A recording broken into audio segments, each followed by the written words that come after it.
Governor కి ప్రధాని ముఖ్యమంత్రికి నమస్కారం. కందుల దుర్గేష్ గారు.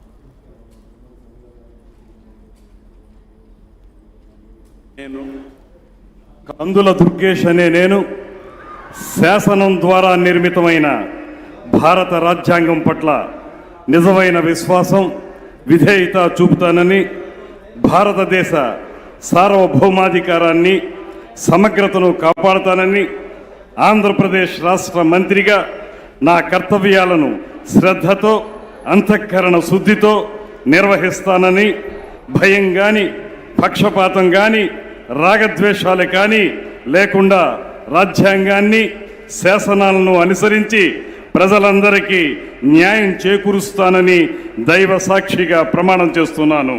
నేను కందుల దుర్గేష్ అనే నేను ఆంధ్రప్రదేశ్ రాష్ట్ర మంత్రిగా నా పరిశీలనకు వచ్చిన లేదా నాకు తెలియవచ్చిన ఏ విషయాన్ని నా కర్తవ్యాలను సక్రమంగా నిర్వహించేందుకు అవసరమైన మేరకు తప్ప ప్రత్యక్షంగా కానీ పరోక్షంగా కానీ ఏ వ్యక్తికి లేదా వ్యక్తులకు తెలియపరచనని లేదా వెల్లడించనని దైవ సాక్షిగా ప్రమాణం చేస్తున్నాను.